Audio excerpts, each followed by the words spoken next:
What happens when pure creative fire meets unstoppable determination? You get ZJ Jackson, filmmaker, producer, and the ultimate lesson in turning obstacles into stepping stones. From Jacksonville to Hollywood, from getting fired to working on Netflix, BET, and VH1 productions, this woman didn't just fake it till she made it, she bamboozled her way into rooms where she didn't belong and earned her place at every table.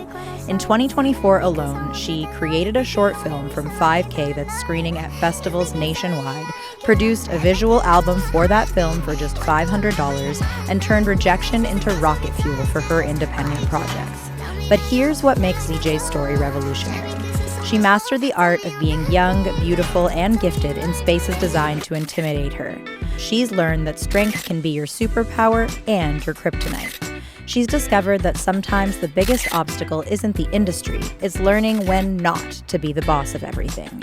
Today, ZJ breaks down how to resource hack your creative dreams, the real cost of perfectionism, code switching, authenticity, and showing up as yourself, and why your biggest strength might also be your greatest weakness. This is what happens when you refuse to shrink. This is what happens when you turn pain into purpose. This is ZJ Jackson, and this is not another life lesson. Welcome to the show. Thank you for having me. Yes. Hi, all my lesson learners. I am ZJ Jackson, director, producer, and creative entrepreneur. I'm so happy to be here on Not Another Life Lesson with some life lessons. But I am a filmmaker, a music producer, and an all-around creative in every form of fashion. Excited to give you a little bit of gems I got. Can you tell the audience who you are, not what you do? All right. Let me get comfortable here. What's your name? Because we family, so I need to get comfortable on the couch. Yes. I am Jara Wilson. Because ZJ Jackson is what I do. I am Jara Wilson. I am a sister, friend, an aunt, a dog mom, a partner. I am pure love. That is who I am. I am pure love. And I show what I am through what I do, which is filmmaking. And that is where ZJ Jackson comes into play as an extension of the love of Shara. What is pure love to you, and where does it come Pure love is imperfect, on time, and showing up. And I say that in the sense of there is no such thing as unconditional love. If anyone tries to convince you that there is such thing as unconditional love, the only unconditional love I have is for my dog. And he's got about 5 more years before I'm like, hey, and it's your time. There are some conditions. Yeah. But there's no such thing as unconditional love. What unconditional love is essentially saying that through pain, through the bad, I'm there. So that's why I said it's imperfect. To love is to be imperfect. Things don't happen necessarily when you want them, but they show when they need to. And that's love. That's the love of God, universe, self. When it is supposed to, it will show up. So it's imperfect. It's on time. Oh, and it shows up. Someone once told me that 95% of the job is just showing up. It's just literally physically being there. And so love is showing up. You know, again, if you can't physically be there, you show up through your pockets. You show up through your support. You share. You send a word, a messenger pigeon, however it is. That's what love is.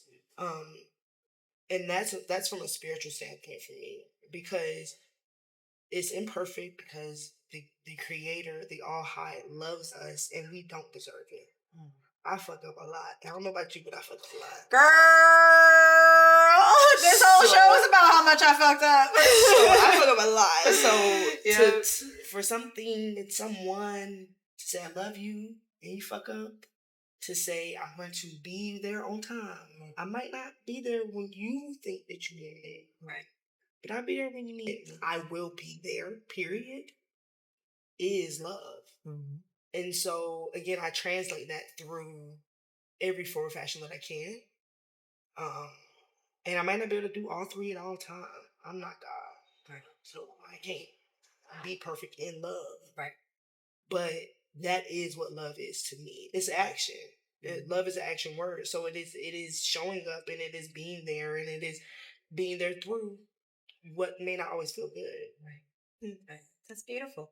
Man, I met a lot of people in my life. Really driven people, really ambitious people, hardworking people, creative people, combinations of all the people. And honestly, I see that as like a testament to myself. I think that's generally what I attract around me is people who are not just creative thinkers, but people who have like gone through the mud, like for their creative vision, and people who are willing to sacrifice like almost anything for that creative vision.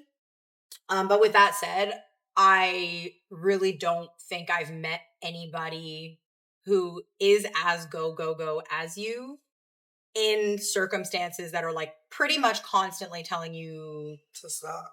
to stop. Right. So I've never had a filmmaker on the show. I'm honored. Talked to some musicians. We've talked to some fashion designers. We've talked to 82-year-old skydivers. Period. We've talked to pilots. But something that I think is really important on the show is to feature a wide variety of talents and careers, ultimately to show people what is possible out there and what it means to stand by your creative vision and pursue against all odds, against all sort of societal standards telling you what success looks like, overcoming obstacles in the face of failure. And I truly can't think of a better person that represents that ethos, that story than you. So I'm just really excited to share some of your story with the audience, just for people to understand that it really don't, as long as you think differently and you stand by how you think, you're going to learn lessons, you're going to fall on your face, but every time you're going to come up stronger and better. Not another life lesson. Yeah. So speaking of life lessons, what's the biggest one you've learned? Oof. We can go a couple places with this. Biggest life lesson I've learned, but I think what I'm currently living by is nothing comes from hard work. So I seen someone else say that. They were saying that my mom always says, and when they were telling the story, they were speaking of Caribbean or African family. So I can't do the accent. I'm not going to try to do the accent because I will not be canceled on the first episode of Not Another Life Lesson. But they were saying how they were really upset because they had worked so hard at this thing and they didn't get anything. And their mom was like, nothing comes from hard work. In all of her years of living, she's never seen nothing come from hard work.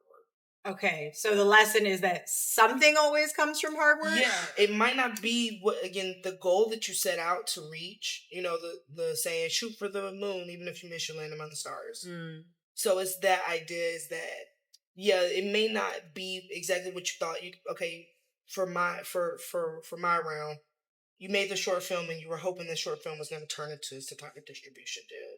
It didn't turn into a distribution deal, but you got something from making that short film, whether it was you learning new techniques or building upon your craft or meeting new people that will continue to help you elevate in the space, or again, just to give you confidence in the space. Mm-hmm. Nothing came from it. Right. So I kind of have taken that, especially working in Hollywood. A lot of times as creatives, we tend to, they say you're only as good as your last project. And so if we're not always on something, we don't feel validated. Like, we don't feel like we're doing something. Right. But even if you're just sitting at home and you read a book, or you didn't read a book, but you saw on YouTube that changed your perspective, or you just indulged in whatever it was in the craft, that something's coming from that. Right. It's just, how to eat elephant. So I think currently the life lessons that I'm learning is that there is no trick to life. Life is going to just give us our fair share of good and bads. And as long as you kind of persist, like you said, persist through those things, see every failure as a win. I said the other day to someone, um, start failing faster. Get comfortable with failing and start doing it faster. Because the faster you do that, the quicker you succeed. The first thing you put out is going to be shit. First song you make is going to be a bad one. The first film you film, or the first script you write, it's not going to be good. It just is what comes with learning. But what's crazy, though, is it'll be the best thing that you've created to date. Right? And you can only keep learning and getting better. Yeah. You got to just keep doing. You got to keep writing the script. First one might not be good, but it'll be the best one you did. And then we write the second one, that one will be better than the first one. It's also like storytelling, right? I mean, if you think about Insecure, yeah, right? And then, now everybody knows that Issa Rae had a YouTube show called Awkward Black Girl, right? Mm-hmm. Obviously, the audience that was reached with Insecure, majority never saw an Awkward Black Girl or Early Day. But now a good majority of people have seen Insecure, have gone back and revisited that work. And maybe it's not, it's not HBO money. It doesn't have, but the core of the passion of the storytelling, mm-hmm. of the character development, it's all there. Mm-hmm. She always had it. So it's actually a beautiful thing. And it's inspiring, I'm sure, for other filmmakers to go back and say, like, that's what it was like, right? Like, my first product didn't sell to HBO, but it's what helped me sell to HBO is that if she had never made that, we would never have gotten Insecure, right? Exactly. So that's amazing. So talk to me about like the application of that lesson right now in your life specifically, and just where you are in your journey of creating, of putting out, and of seeing results. So currently, I've got a lot of something going on. A lot of something that's come from a lot of more something. So I during the 2023 writer strike, I told myself that I was gonna take a chance on myself, and I was gonna go all in on my company. And so going into 2024, my goal was to create as much original work of mine as I could. What they tell most people, especially those who are directors, is you can't. No one's gonna hire you to direct anything until you direct something. It's like that oxymoron. Is I can't get a job directing until I direct something, but I can't direct something until I get a job directing. Cool. But I told myself, well, F it. I'm gonna go all in. I'm gonna make my stuff. So all of 2024, I created. I just was in the lab creating as much as I could, from film to music to shorts to visual albums. And so now 2025, I'm seeing the fruits of that. Okay. Of during the time, because 2024 was a very tumultuous year for me.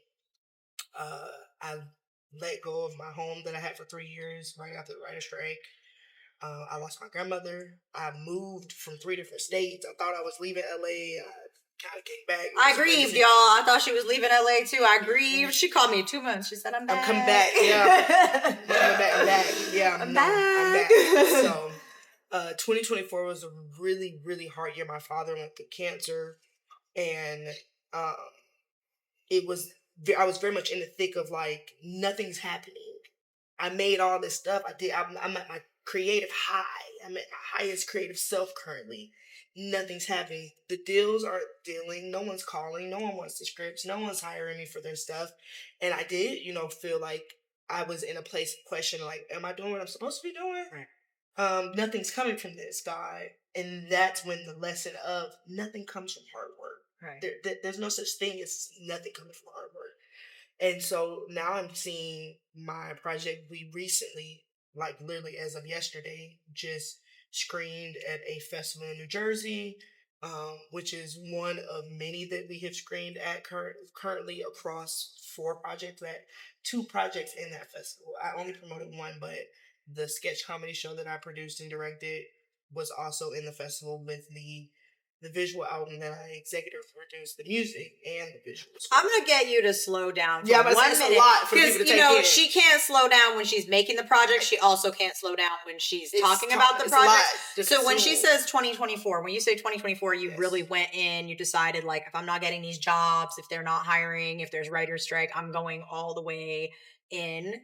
You created a short film. Yes. What does that mean? What does creating a short film mean? Let's go with 4 to 6. Let's start talk there. about Yeah, that. What does that mean? What did you do? So yeah, I created my short film 4 to 6 seconds, which it can mean a couple different things for different people. But for me, I wrote the script. So I was the writer. I produced it and directed.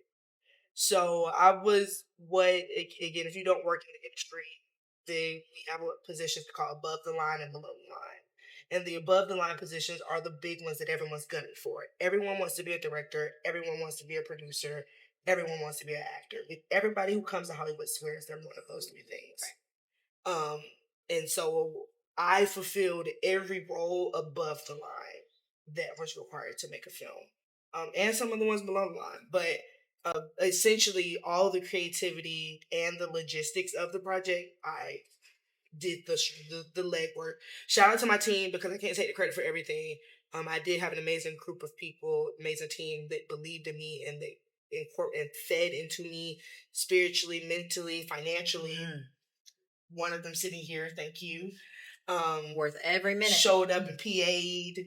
So, got the snacks, got donuts, made sure. Listen, never underestimate the value of the snacks. Don't. Okay. That's really the lifeblood. We can't film if we don't have no snacks. You cannot film if we don't have no snacks. Okay, so you did that film. Yes. You got into a bunch of festivals. Yes. Amazing. Thank you.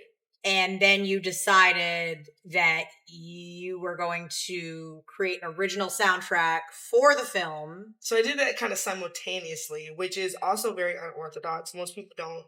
You think about music, and you do have to consider the music in the process of filming, but most people don't do it at the same time. So at the same time that I was in the pre-productive phase of figuring out where where the locations are, what the snacks gonna be, who are the actors gonna be, I was also spending just as much time going to the studio. So if I was working 9 to 5 on the film, I was going to the studio from 5 to 12 p.m. at night. Right. 1 o'clock in the morning. Right. Doing all these late night sessions.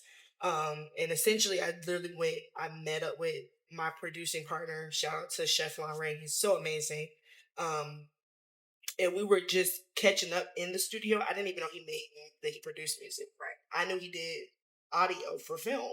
So I was just trying to tap in with him to get him to come do a little sound for me on the film. And he was like, pull up to the studio. And I was like, okay. Little did he know, I had this desire. The minute I got in the studio to hang out, we instantly started talking about the project I wanted him to work on, how I wanted to make an original soundtrack, and that day we started making tracks. Okay, so, but then, instead of just making the original soundtrack to the film, because you're a filmmaker, you said, okay, it's not enough for it to be a soundtrack, it has to be a visual album that has separate visuals from the film. Yes. So you then produced another mini movie. Yes. For the soundtrack. Yep. Okay. So yeah, I made the soundtrack turn into a whole album, so it was 9 tracks.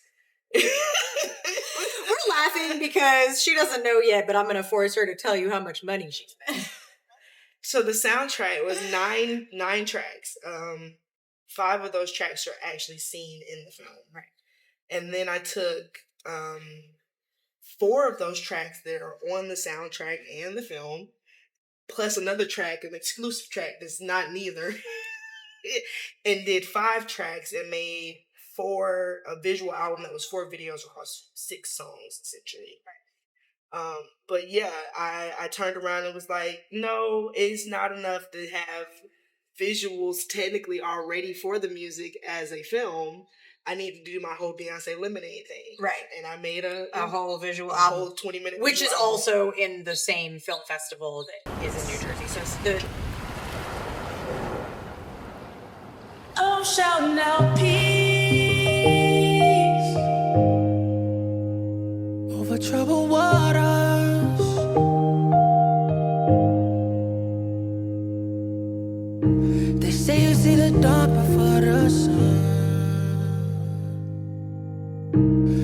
promise me tomorrow, it ain't come. This life a marathon, but I'm still running.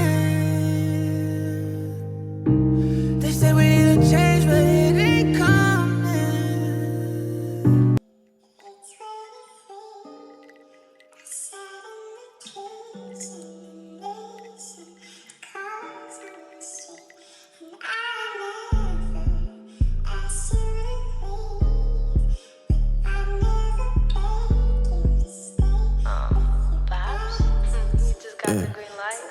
What do you want from me?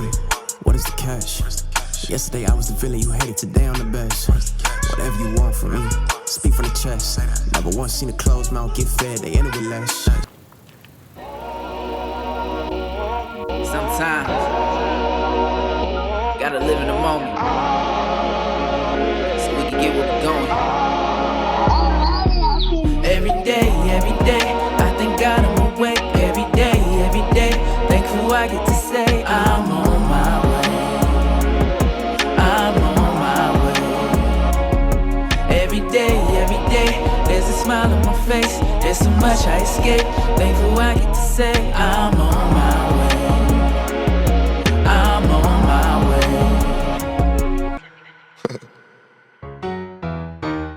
It's me. Flow motherfucking mouth. Wrap it up, I just put them pound right in a turkey. 10K for the nigga who want me on them verses. Got the low, send that shit and you better be certain. She like stop it flow, drilling this little hole like I'm a surgeon. So the short film and the visual album are both screening at film festivals. Yes. And winning various things and doing various things, which is amazing. Yes. Now, in the meantime, you've got these two projects that are entirely yours, soup to nuts, beginning to end. But you also have work that you're doing. So you mentioned your team, right? Now, you put together this amazing team, which is very, sometimes people want to make a movie or they want to make a soundtrack or an album and they're thinking, I've got to spend all this money, I got to pay all these people, I got to do all these things. You were doing your own projects and then subsequently you involved yourself in the creation of projects as in your role as a producer or director, etc., on projects that belonged to other people. Mm-hmm. Those people were a part of the team in your project, right? So I want to talk a little bit about teamwork. I think a lot of people who have creative visions in their mind, they have powerful stories to tell, are definitely feeling limited by resources, whether that be financial, whether that be people around them to help them make stuff. Maybe they feel like they haven't networked high enough. So I want you to talk a little bit about your team, how that came about. What was the gap between, I want to make this movie, I've written this movie, and I now have producers, assistant directors, cameramen, PAs. How much of that's pulling from, what do you tell people about putting that together and how did you do it? Yeah, so you know this. I'm a crazy person, as we can see. And I just decided in a matter of 2 weeks, I'm going to make a short film. So I wrote it in 2 weeks and I was like, you know what, this is what I'm going to do. Because once I commit to something, I really commit. So I didn't have anybody on board at first. And it probably was about 3 months that I was just like, okay, how do I make this happen? And kind of just taking little bites. I was like, okay, what resources do I have? So I tell people, look at the resources that you have first. If you're writing a script or something, write for the resources that you have. If you've got a 1-bedroom apartment, write a 1-bedroom apartment. So I used the resources that I initially had first.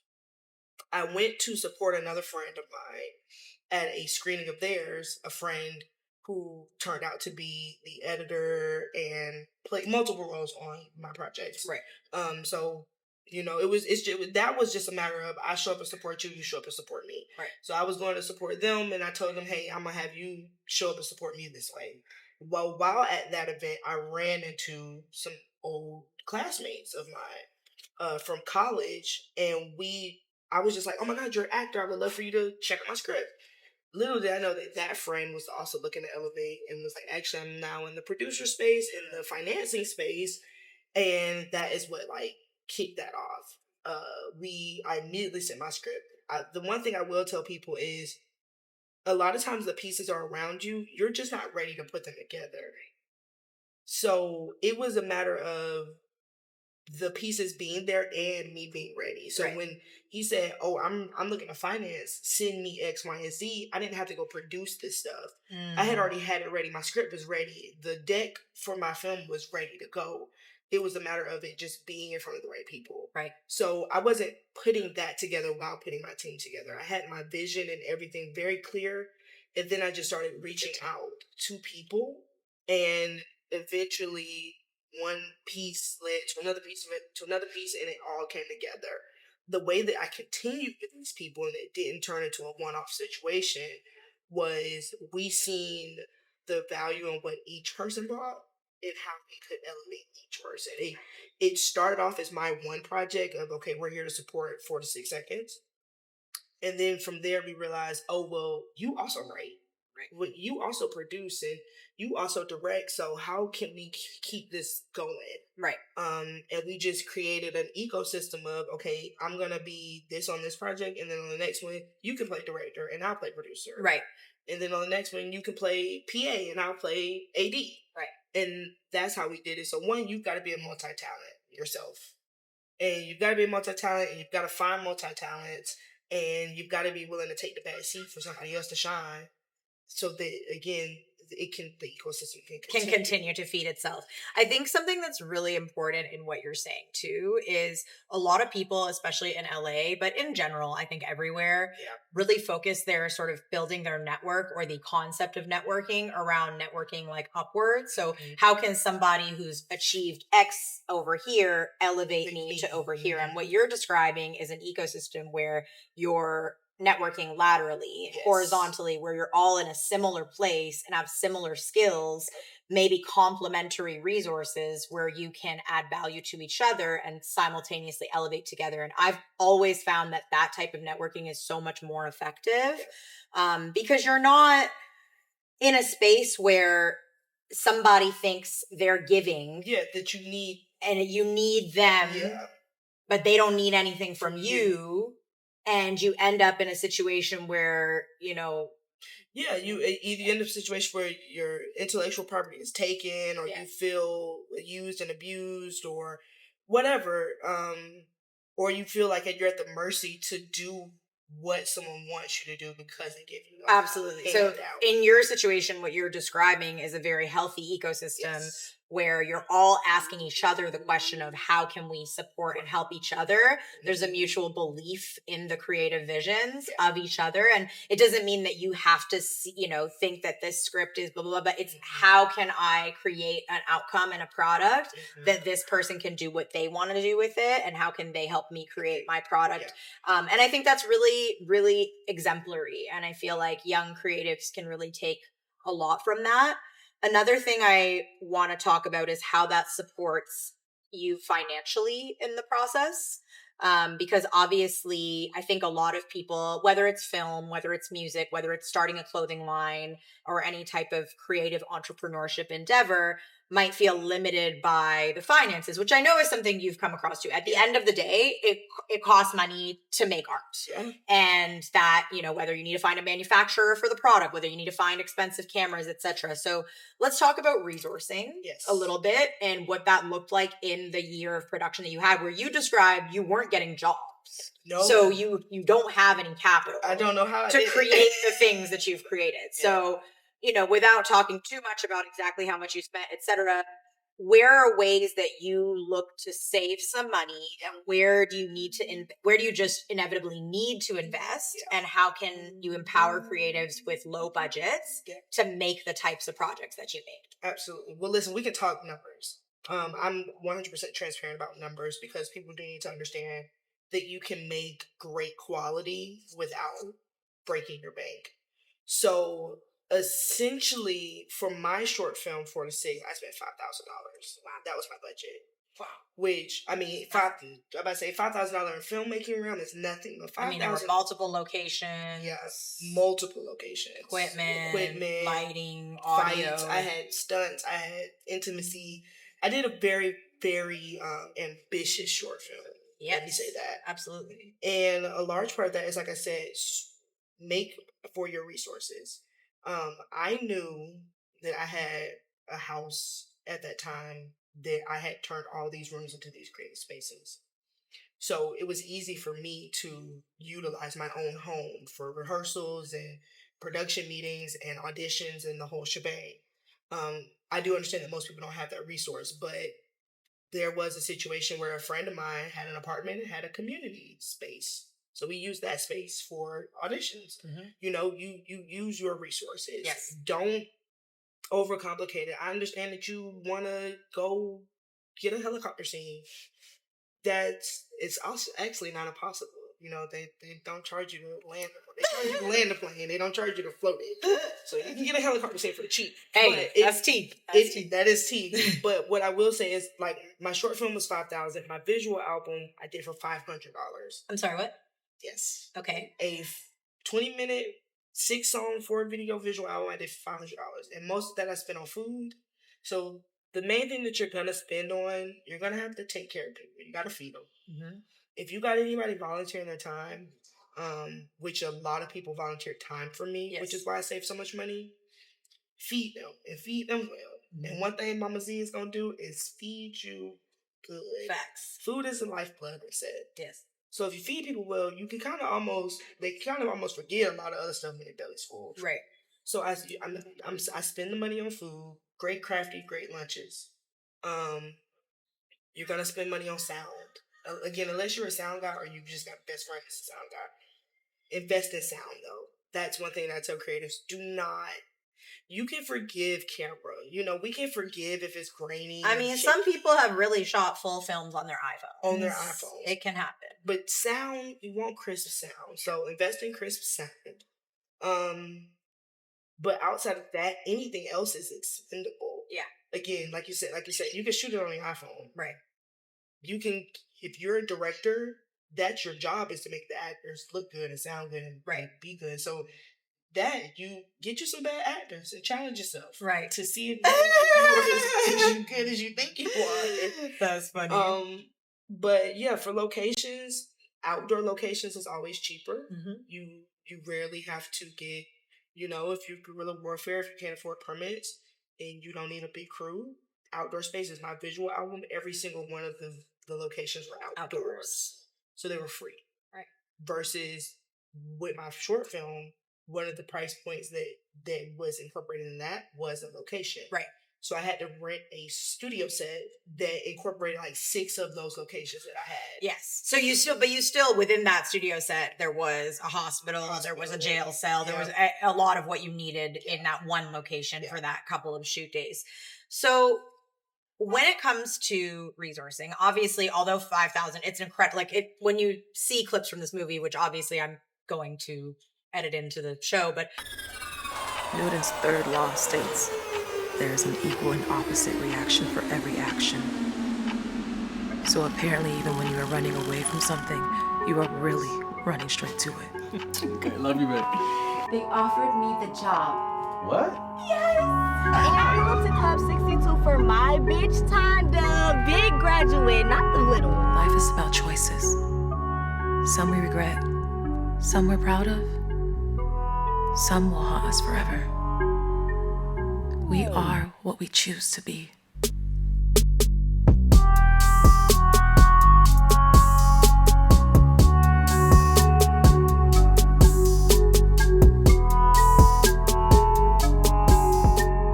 It takes 4 to 6 seconds to make a decision that will change your life.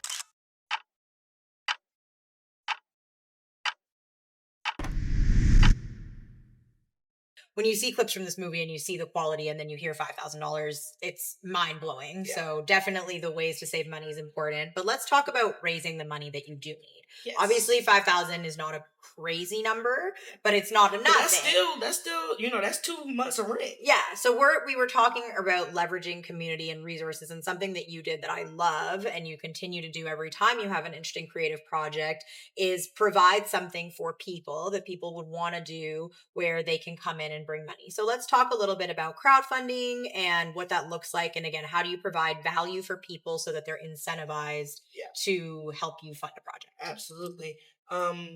one, y'all getting a lot of free game today. Hey, period. But only that's for, what we do at Not Another Life I was Lesson. gonna say only for my girl. We live the lessons so that you don't have to learn the lessons. So crowdfunding, there's not a science to it, right? Right. But for me, I have a background in event planning. My company 216, one of the things we focus on is event planning. So I took that passion and incorporated it into my crowdfunding. So when I'm asking you to put a little money in my pocket, I'm also looking to give you an experience. Someone told me once that no matter what type of business you have, you're only doing one of three things. You're either selling a product, a service, or an experience. And I aim to do all three with people. Ooh! You get a product, a service, and an experience with me. So for my crowdfunding, typically I do events. I've done galas, which you've come to, which are, again, more my high-end type of events. I'm putting a lot more money into that. Done an auction. I've done auctions. Again, and that's just me being resourceful. I went to all my friends. I said, what is the most valuable thing I can get from you? She asked me for a painting, y'all. What is the most valuable thing I can get from you? And again, some friends auctioned off photo shoot services. Right. I had a friend who has a hair company, and she sent me a wig. Right. So, again, look at your immediate resources and how you leverage the immediate resources that you have. Mm-hmm. I've done fish fries. I am not too good to get out there and cook some fish. Right. If I had to, I'd do a car wash. Again, there's the same way that in LA is a great example. The same way you see people get on the side of the road selling fruit. Yeah. Anything is a fundraiser. It is just, what experience are you giving people? I've done just a regular house party, a regular old rent party. Like back in the day when you need to get some rent, you throw a rent party, you get some hunch punch, put it like that. Everybody give you $10, $20 coming in, and boom. I've done a regular old house party, made $1,000 off a regular old house party. Right. And all I put was popcorn out there. I spent $20 on popcorn. Right. Put some lights up, put a Bluetooth speaker on. Right. And just charge people $10 to come inside. Yeah. So it's just, I like to get in front of people so that I can talk to them. Yeah. I'm not great for social media. Right. Which kind of sucks as a filmmaker. I'm very in person. And so when I like to set up spaces for my community to come, and it doubles as a place of networking. It doubles as a place of me finding more people for my team. Yeah. And for me to allow you to get a glimpse of what I have to bring. And then you walk away with a good experience because it's a mutually beneficial situation. Facts. So when it comes to crowdfunding, I tell people, get creative. Stop just making a GoFundMe and telling people to support your GoFundMe. Yes, do it. Yes. You need to be coming to people at every angle of how you can get money. In the same way Beyonce did a multi-million-dollar tour, she also put a $10 movie out. Facts. So you gotta meet the people at the price points. Right. So do all the things, but get creative in the way that you do them. And you'll be able to find your resources. That's so exceptional. So outside of your independent projects, you have been in the film industry for how long? 5 years. 5 years. And in that 5 years, let's talk about some of the places that you've worked and some of the things that you've done and how you put yourself in some of those rooms. Yeah. Well, I've been blessed because professionally I work as an assistant director. Okay. And most people can't say what I am about to say is that since I started working in the film industry, it has sustained me. I've not had to do any other type of work. Wow. Outside if I just wanted to. Right. But for the most part, I've been able to do only filmmaking, and it sustained me. I fell into filmmaking, which is what is so ironic. To make it brief, because it's a long story, but to make it a quick story, I was in the middle of the pandemic, like most of us, and we're in a situation where most of us were having to downsize or go home or whatever. Mm-hmm. I went back home to my mom's house. Unfortunately, my mom was like, can't really house you. So she gave me about 30 days to move. And in that time, I got offered a job in California. So I was like, yeah, I'll take the job in California. I had 30 days. I packed up my car. Unfortunately, right before I was about to drive to California, the company called me back and said they'd give my job away to someone in network. Wow. So that essentially, for people who don't know, that's like being union. Again, there's there is a union, there's a network level of things that have to be done. And unfortunately, those people get first dibs. Right. So I still was like, F it, I'm going to come to California. So I came out here with no job, no connections, no money. I stayed in a tiny house in Inglewood. And I just hit the ground running. Any person that would listen to me, I talked to them. Because you never know. Right. You just never know. And my 9th grade teacher is actually the person who had a friend here, and she called that friend, and that friend got me a job as a researcher. Wow. My 9th grade teacher. So keep connections, keep relationships with people, and not just the relationships that you think. Right. Because you wouldn't think that like your teacher necessarily has a plug in the film industry in California when you're from some small town in Florida. Right. Exactly. So my English teacher. Yes, but relationships work that way, and that you'd never know who. I mean, I have relationships with people that have nothing to do with what I do for a living. You know, whether it's your extended family, and every single person has a network that can become your network if you stay acquainted with those people. That's absolutely incredible. Shout out to your teacher. Shout out to Dr. Mathis. She is the realest. Like when I say Dr. Mathis gave me a lot of life lessons. Yeah. She did, but she got me a job as a researcher with a filmmaker. Yeah. So a producer for reality TV that was for unscripted. Okay. That producer knew I didn't want to be unscripted, which is the reason she only hired me as a researcher. Right. She could tell that this isn't where you want to be, but I'll at least get you a little money in your pockets, which is a blessing to have people along the way that know that may not be what you want, right? But they'll at least help you eat the money, the experience. As you said, not hard work. Yeah. Nothing comes from hard work. Yeah, that's not how it works. But the real way I got into this industry is I lied my ass off. I bamboozled my way onto the first concept. Not another life lesson. Yes, I did. When they say fake it till you make it, I faked it all the way to the bank. Okay. Let's talk about it. I was a researcher making like $100 a day or something. And the lady, she was like, hey, I know this director is an executive assistant. Would you be interested? I said, yeah. So I interviewed, he liked me, He was like, yeah, you've worked in film and stuff? No. But he didn't know that. I was like, yes. I came from radio and from theater, right? From home. So I actually had never worked in film, didn't understand film in any type of mechanics other than I know what actors do. You know, I know what these people do. And he was like, yeah, I'll be in LA. I'm gonna have you come to set, do your thing. I was like, yeah, I'm a G. I do this. Had never been on the thing. I'm gonna do it. The thing you need and want will be done by me once you tell me what the thing is, and then I Google how to do it. Mm-hmm. We're gonna figure it out. That wasn't even it. He said, "Come to set," and I was his assistant, so he was like, "Do your thing." There's not really a thing for an assistant to do. I'm just kind of tied to you, but inevitably, I started ADing. I didn't know what it was, but we worked on a 16-hour set. In the hills in Hollywood. It was a black millionaire. So I was already inspired the whole day. And we're sitting in the kitchen at 4:00 in the morning, and he comes to me, he says, see, you should be an AD. And I said, what's that? He said, an assistant director. I said, oh, yeah. No, I don't know what that is. He was like, it's basically what you did today. I said, being bossy? I can do that. I can do that. I used to get in trouble in school for being bossy. I can get paid for it. And he's like, yeah, it's essentially just, again, organization, telling people where they need to be when they need to be there. And I worked for that person for 6 months. And he took me on some amazing projects. Because, I was his assistant, essentially. But he was like, I'm going to let you AD on my work to let you get the experience. And I thought he was doing me a favor. Little did I know, I was his assistant director, his producer, his locations manager, his crafty. He was getting you for free $99. Free $99. Yeah. So when I asked, could I be paid? Because at this time, I was working multiple jobs. I was a nanny. Right. And I was doing a little Uber on the side. Yeah. And when I asked, can I get paid, he fired me. It'd be like that. Welcome to Los Angeles. Listen, that's the life lesson right there. He fired me, but my career took off because the knowledge that I gained from that was what made me the filmmaker I am today. Right.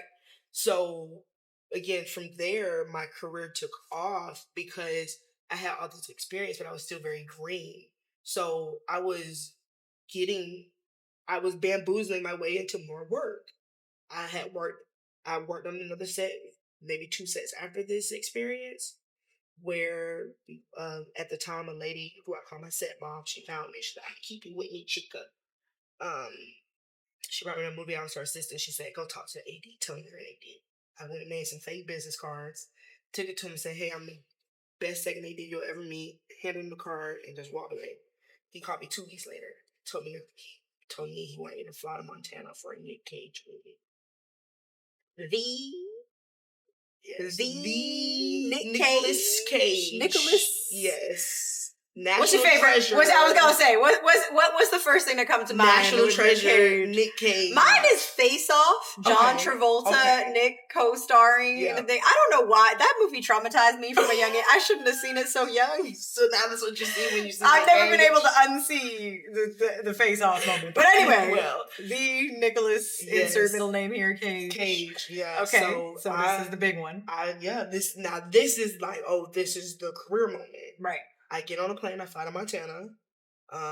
He has me go and sit down and do paperwork, which I'm supposed to do. Right. I fuck it up. Completely fuck it up. He comes in, he's screaming, "See, what did you do? You messed it up. You told me you could do this." And I could very calmly look at that man and say, "I can do this if you show me one time." And he was pissed. We was already. You're in Montana. I'm already there. Yeah. What you gonna do? All right, let me show you. So he showed me one time, and to this day, that person gives me most of the jobs I have as an AD specifically in the career. Because, and he said, like, even to anybody he meets, he tells them how I bamboozled him. And he said, "She is the smartest person I've ever met." He said, "I really showed her one time and she picked it all up." Right. So my way into this industry was a little, I believed in myself. I took a risk on me. I was going to say, I think, speaking of life lessons, like, obviously fake it till you make it is a cliche for a reason. And obviously that comes with a little bit of a disclaimer because there are risks associated with faking it. And you did get in trouble a couple times, for whatever it is. But it is that willingness to learn that people will hire you for a willingness to learn, right? Mm-hmm. Because one, they can get you cheaper. That's number one. They can get you cheaper. If you're a little green and you're trying to learn and you can get value from them, then they know that it's not just money that they have to give you right off rip, so much money. But also, if you mean it, right? Like, no, I am willing to learn anything and I trust in my ability to learn this and do this job.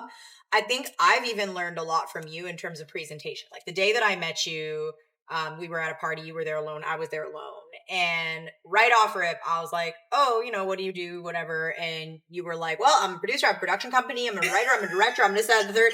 And to me, like, I obviously now understand, like, your production company exists and it was in build and it had done work. But and it's not that you overinflated, it's the presentation of presenting for the job you want, not the one you have kind of thing, in the way of like, it doesn't matter if this is the fullest reality right now, because it is my non-negotiable reality. I have a production company making these movies, I'm doing these things, and you have something that's going to back that up, which is ambition, which is intelligence, which is humility and a willingness to learn. And I think that obviously has taken you a lot of places. Netflix, BET, VH1, as an assistant director, which I think is really cool and inspiring. Because what's funny is most people would think that working for Netflix, for Shondaland, for VH1, BET, etc., is like, if you got to LA, like that's the top of the top. And it is amazing accolades. But for you, you're actually trying to get away. Like, I'm trying to run.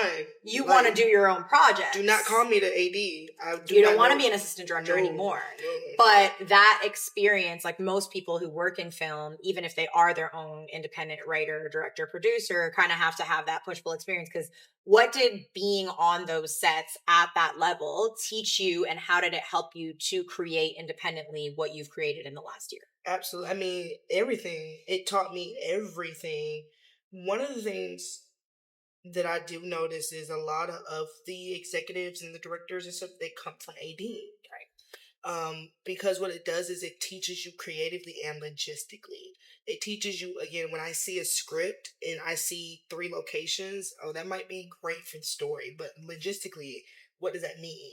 And it does make a difference when you can walk into a space and you can maximize $1 while also entertaining people. Right. So ultimately, that's what it taught me. It taught me how to, and I tell people this even when I interview to this day, I make studio quality work with indie grit. Whoop! So I can make anything that Netflix can make or Hulu can make, because all that is just a great camera. Right. All that is just a great angle. You know, that's the creative's not the problem. The creative's not the problem. Right.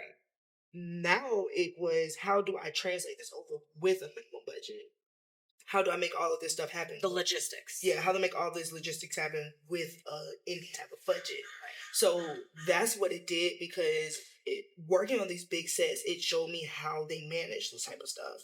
And more specifically, who manages it. Because I can do everything, but things are going to fall through the crack if I have to do everything. Yeah. So what it really taught me was the value of a team and getting that team together. The team and also the systems. And I think what really inhibits a lot of creatives is we tend to think of ourselves as either one thing or the other, right? Like, oh, I'm just a creative person and I just want to be creative and think about creative strategy, creative ideas, and somebody else got to execute it. Or there's people who are really good at executing and they're not contributing creatively. And in some places and spaces that can work. Like that can be a good partnership. Yeah. If you are a person that can think exceptionally creatively and bring all the creative juices, but you have equipped yourself with that logistical mindset, strategic and execution-based mindset. You don't have to, like you said, be the person that executes every single thing, because you need a team, you need to delegate, things will fall through the cracks, but you can run the show in a way that will give you the outcome that you need. Because an idea is just an idea. A creative thought is just a creative thought if you don't have the logistics behind you, whether it's you that's executing it or whether you are delegating it down to a team. And I think that's something, I mean, I've learned that the hard way so many times, but it is what I attribute to my personal success in my marketing jobs and roles. And I always say that when people ask me, I've done social media marketing for the last 15 years of my career. And people always ask me what is, the sauce or the secret? And I've said it from the beginning, I can come up with an amazing creative campaign idea and I will always be first out the gate with the creative idea. But I need to be able to show people how feasible it is to execute that idea within the budget that they're giving me, regardless of what the budget is. So I have executed campaigns for major Pepsis and Cravassiers and all that stuff. But I have taken those plans and applied them to campaigns for very small businesses. My beautiful sponsor over there, Malaysian Lights Candles, where we are creating campaigns for them that are, like you said, studio quality, Pepsi level, but for a boutique brand that can't spend that kind of money. But it's about understanding the systems in place. And I saw that in action when you were creating your independent film. I was like, oh, this is no... Listen, Steve Harvey said it one time. He said, run your mom and pop like a Fortune 500. The problem is most people think, okay, I'm going to run my mom and pop like a mom and pop, and then when I get my Fortune 500, I'll run it like a Fortune 500. Well, no, that's not how it works. You play how you practice. Right. When you're conditioning and stuff and you play sports, if you playing in practice and you get on the court, you're going to mess up. But if you are conditioning in sports and you doing all your weights, getting all your reps, doing all your practices, doing all your circuits, when you get on the field, that's how you play. So play how you practice. You play how you practice. Practice how you play. If you say that, again, you are a director, a producer, an entrepreneur, a marketer, or whatever it is, a chef. If you working at McDonald's right now, but you see yourself as a Michelin star chef, you need to start playing like a Michelin star chef. Even in McDonald's. Right. And that's where people lose themselves. Slating that, right. Yeah, if you better plate that cheeseburger, you better make sure that cheese is perfect and got a smiley face like SpongeBob do with that Krabby Patty. He do it like this gourmet. Stop playing. So that actually is a really good point, but also brings me to another obstacle that a lot of creatives have to learn the lesson of how to get past. And I'm pretty confident that you are not excluded from this list. Yes. Perfectionism. Ooh. You know what they say, right? Perfection is the enemy of progress. Yeah. And obviously you have made a lot of progress in the last year. And like you said, and you guys gonna see the outcome of that. Yeah.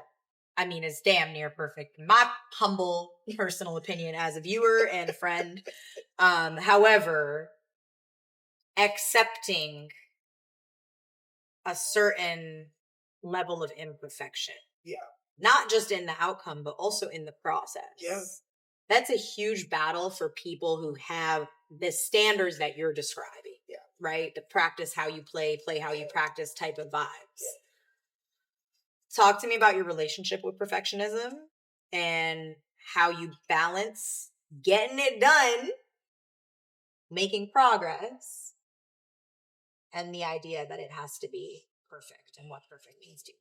So I'm gonna go a little spiritual real quick. Yes, ma'am. My pastor and grandmother, I went to visit when my father was going through cancer treatment last year. I went home and she went to church and she said, once you get delivered from people and from self, everything becomes easy. And what she meant was, when you stop caring how other people feel and you stop being so hard on yourself based off of the perception that you think other people will have, then you'll thrive. I've never cared about people and their thoughts respectfully to the people. Never. I've never had that issue because I've always been a black sheep. I've never fit in. And so I had to get very comfortable really early in life with like, oh, it doesn't matter how people see you or feel about you or think because you don't fit in. You were not made to fit in. You were made to stand out. And so I got very comfortable with that fact very early on, like middle school. See, I had the opposite experience with being a black sheep. Like I was also always a black sheep and I never fit in. And I understood that fact, but it kind of caused this shrink. It caused me to always be striving to fit in, fitting in, and caring what people thought because I just thought there's got to be a way. Yeah. And don't get me wrong, I longed for that. Trust me, even now in my good adulthood, I still long for like popularity to fit in. But for me, and maybe it's just, you know, I'm an Aquarius, I'm a little bit of a rebel, whatever. But for me, it was like, this is what brings me joy. This is where I find my happiness. I don't care what you feel about my joy. I'm not going to be uncomfortable for you to be comfortable. So I like accepted that very early in life. So the perfectionism that I do have, it doesn't stem from a place of like, I need it to be perfect because I care how other people receive it. The problem I did have was I'm my worst critic. So I did have to work on being okay with, again, not getting it exactly how I wanted. But if you call yourself a filmmaker, or if you call yourself a director, or if you call yourself any one of the subsidiaries that I do, you have to like Nike said, you just gotta do it.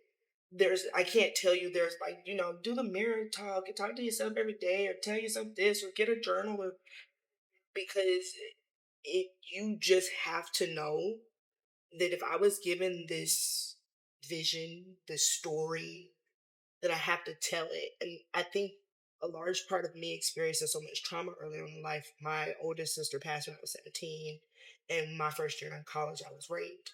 So a large part of me experiencing this extreme trauma so early in life, again, you either do one or two things. It destroys you, you shrink, you become something else, or you just fight like tooth and nail to become because in spite of. So I got used to understanding that maybe my story is to save someone else. Again, the whole point of Not Another Life Lesson is maybe me learning this lesson is so that someone else doesn't have to touch the stove and get burnt and know it's hot. Absolutely. And once I got comfortable with that fact, I was like, excuse my French, fuck being perfect. I need to tell the story because I need to save someone's life. And I learned that because of my trauma. Stakes. I learned because of my trauma.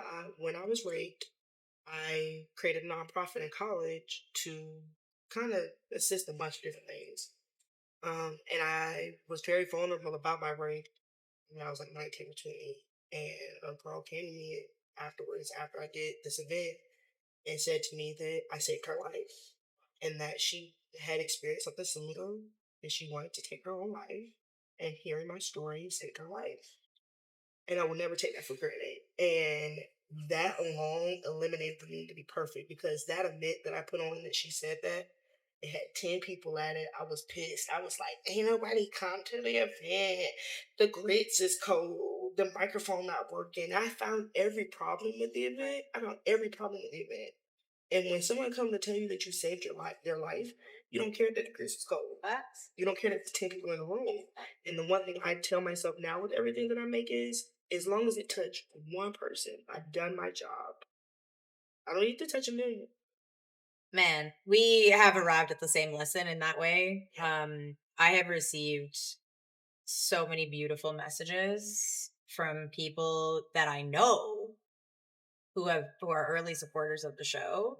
And some people might discount the value of that, being like, oh, yeah, your friends is watching it, like da-da-da. But like real messages from friends, from people who took the time to watch the show, who then took the time to share something really meaningful and impactful. I interviewed my brother on the show, and we talked a lot about kind of being strangers in childhood. We're 6 years apart, and getting to know each other in this phase of life in adulthood. And she's the older sibling, and she's repeatedly found herself just like kind of frustrated with her brother and projecting things from their childhood and not giving him space to talk and kind of resenting when he wants to talk or getting together. And she's like reworking her relationship with her brother after watching from one conversation she seen me have with my brother. And she's like, maybe I'm not understanding him or making space for him as the adult that he is now because of these resentments from childhood. And I mean, that video, I have one show that has 20,000, whatever, we're early in the show. That episode has 200 views. But one of those 200 views is a person who changed their relationship with their brother because they watched this show. Yeah. So yeah, we're going to keep going. So that's the thing. And my young filmmakers who are going to watch it, and not even filmmakers, my young creatives who are going to watch it, one of them, if they've been assaulted, if they've been through stuff, if they're wanting to go to LA, but they're scared because all they got is a car and a backpack, and you can make that difference. Like, that's why we are here. Yeah. It is a deeper compulsion to create. And, normally I shoot the show with 3 cameras and I got 2 other cameramen and I got official sound and everything. But Zara was here. And we said, and I have a camera and I have sound, and we were already talking and we were already storytelling. And I think it just makes sense. And is this going to be perfect? No. Is it going to be harder to edit because I don't have 3 cameras? Yeah. Absolutely. But is it worthwhile because we're here in our authenticity, sharing in this space, and this is a creation that can impact people? Absolutely. So I really appreciate that as a central life lesson. And I think it's a lesson I'm going to keep reminding myself all the time, because it can be hard. Like, it can be hard to keep going when 10 people show up, or when, it's 200 views and you're like, but it's all the lessons you said, right? Like, the first video you put out isn't going to be great. You're always going to compare, whatever. Although ironically, the first interview that I did, which doesn't have any official lighting, which was done off of scrap, is blowing up. Like, it's viral. And the other ones is like, I've done major. Right, you got major studio quality. Like, what's happening 3 cameras, the whole shit. So yeah, you don't know until you know. And most importantly, like, the same way in life, like, quality over quantity. And that really, when you feel a desire to impact, and as a storyteller, like, that's what we want to do, is impact. So I really appreciate it, and a shout out to that girl for sharing that with you and for keeping your creative fire going. And that's actually a perfect segue into what I want to get into next, which really is, like, obviously who you are standing in front of me, and you've done all these amazing jobs and worked with all these amazing companies, you've created all of these amazing projects and everything. You obviously alluded to some early trauma and time, you know, in your upbringing and where you came from.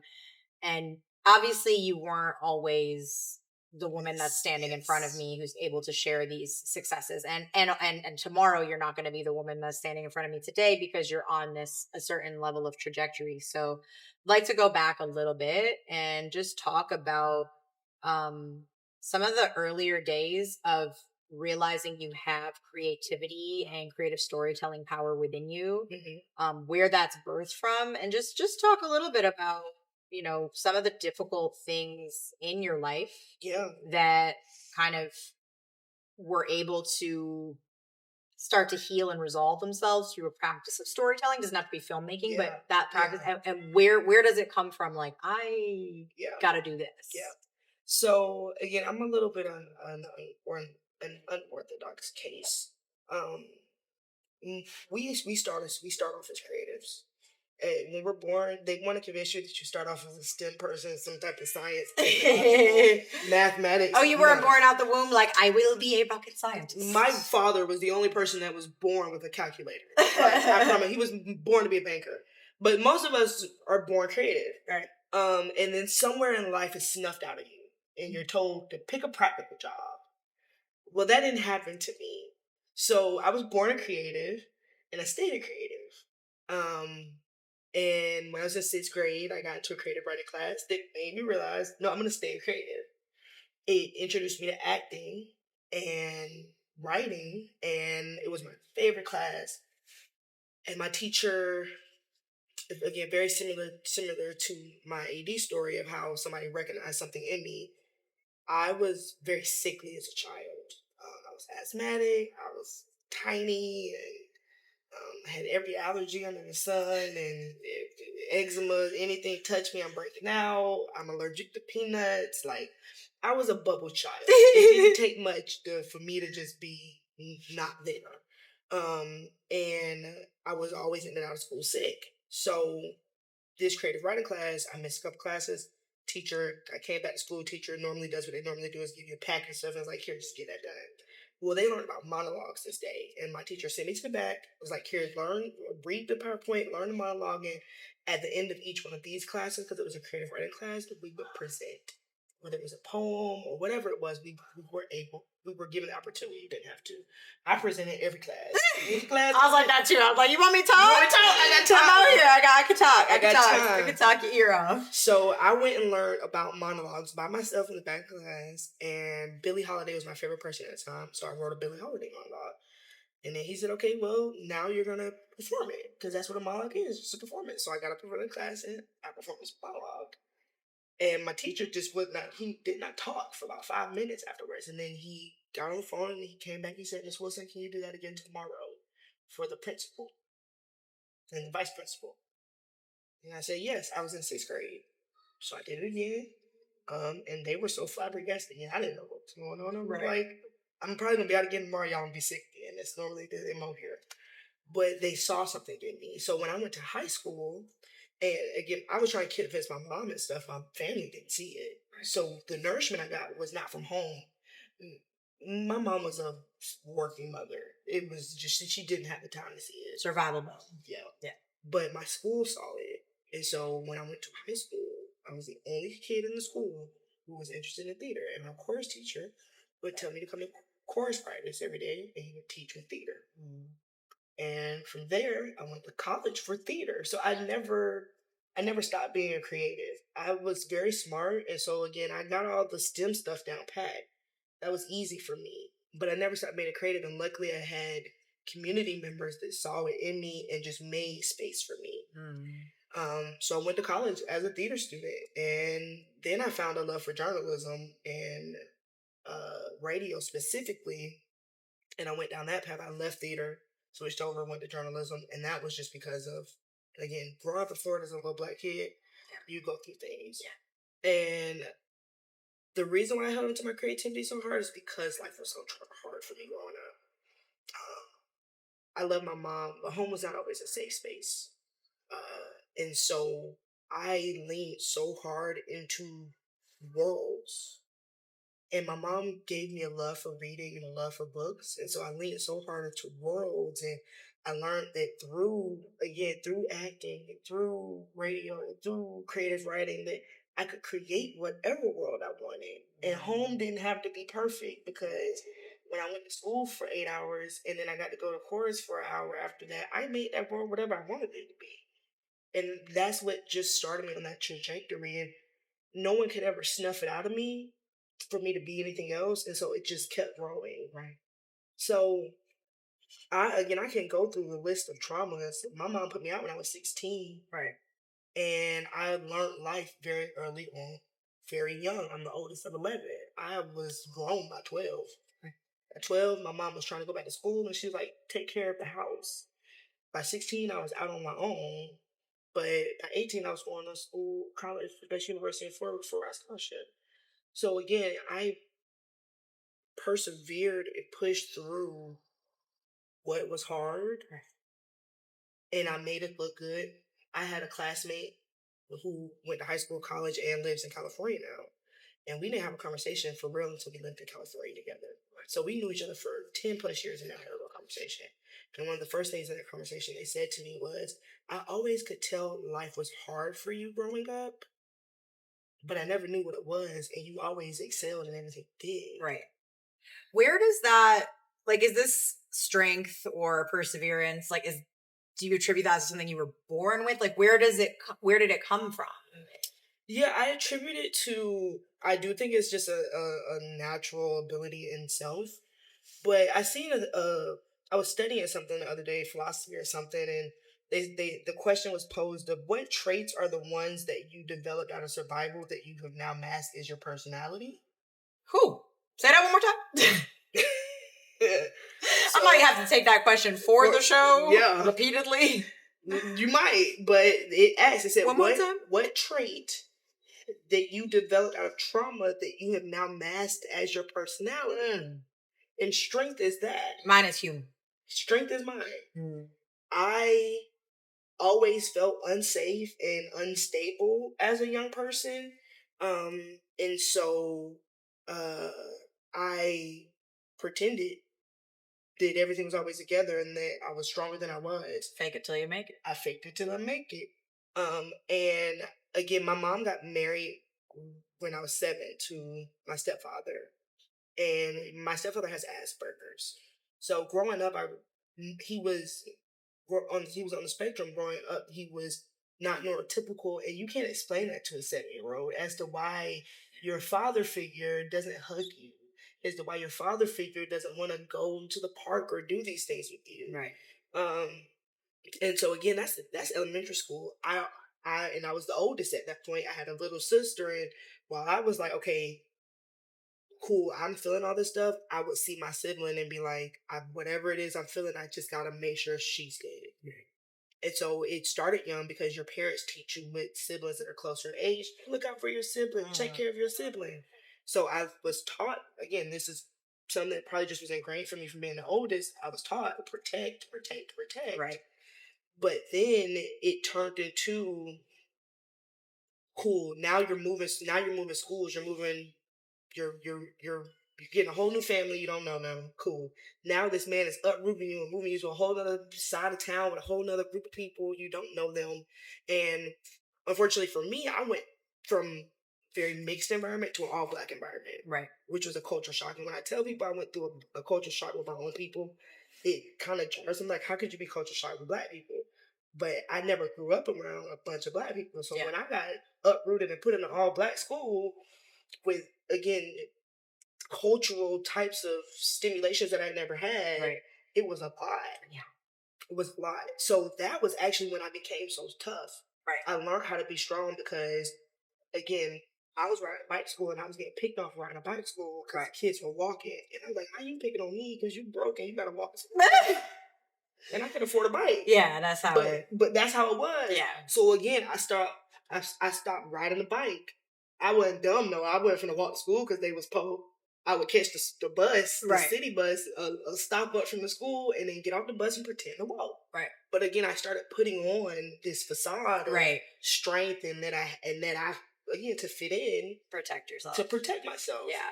And it inevitably became a part of my personality Right. of just being so strong. Right.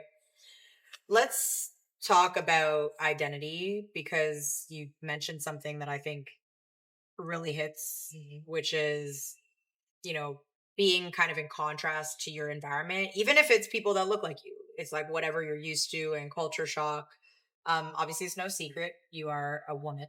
Yes. And you are a Black woman. Yes. And you are working in a field that is increasingly seeing more women, for sure. And definitely more Black filmmaking at a mainstream level, which we love. We just, Ryan Coogler, timestamp, has just released Sinners, which is not sponsored. Unbelievable. One of those movies I saw last night. Not sponsored. Wow. Incredible. We've got the Jordan Peels. We've got the Ryan Cooglers. We got the Issa Raes. The DuVernays. We've got the Ava DuVernays. Yes. We do have some really powerful Black filmmaking, men and women. But all the same, you are an ambitious creator and filmmaker in a space where at times there can be this sort of crabs in a barrel mentality. There's only so many spaces at the top. I want to first talk about womanhood, which is not separate from Blackness, and obviously the intersection of, is choose your fighter. But I want to talk about womanhood specifically in an industry where not only do you have to command respect and authority as a director, as a business person, and as a creator, but also you have to rely on a lot of people and men to, whether it's finance your projects or, kind of the traditional gatekeepers the lighting of that. You're young. You are 28 years old. You've been in some really big, probably male-dominated rooms. And also you are, may I say, attractive. Thank you. How have you managed to balance, have you had any experiences with your femininity in rooms with men who have power, and how have you managed that? And how do you manage kind of commanding your own respect and authority as a professional in spaces where maybe there has been some gray area, or have you experienced that? Yeah, well, first of all, I'm young, beautiful, facts, and gifted. Yep. I intimidate everybody. It don't matter. Is that a good thing or a bad thing? It's both. Okay. It doesn't matter what space I'm in, whether it's a predominantly room full of white men or Black women or whatever. I'm young, beautiful, and gifted. I intimidate everybody. And I learned that quickly, because at first I thought that my adversary was the white man. That was the struggle. That was the obstacle. It's like, once I can get over being in the room with the white man, I should be good. But then I found the same issue with the white man was the same issue with the Black woman, was the same issue with the Black man. Interesting. So it had nothing to do with who was on the other side. It had nothing to do with how you are. It's literally because, again, if you are talented, you intimidate the untalented, which is half of the industry. Half. It is. If you are, oh Lord, if you are young in a position of power, you intimidate the elders who feel like they fought their ways to get to their space and they earned it, and you little hussy, you don't know nothing. How'd you get here? How'd you get here? And if you're beautiful, then everybody just assumes you're only here because you're beautiful. Right. So once they figure out that you're anything, that you're everything other than just beautiful, they're automatically intimidated because they see you as a threat, which I'm a threat to no one. Right. So for me, it was a hard journey of learning this. It definitely hit my identity a lot. Early on in my career, I used to cry a lot, especially when you're green in the industry and you're new to this. You will take everything personally. So first I stopped taking stuff personally. I started realizing that whatever you have is you're projecting an insecurity. You're projecting your fears onto me. That has nothing to do with me. Nothing to do with me. Step one. So I started there being like, oh, she, he, them, they, it, whatever in between. That's a them thing. It's not a you thing. It is not a reflection of who you are. Yeah. It's not about how you dress. It's not about what you... Nothing. Nothing. When nothing when I would look like a bum versus when I come looking like a CEO. Well, whoever wanted to be offended or intimidated was going to be. It's the same way that I had a boyfriend tell me one time, he would say, Z, I don't care what you wear, I always want you. Like, he didn't, I was like, even in my bonnet, in my muumuu, he's like, I want you more in the bonnet than the muumuu. So,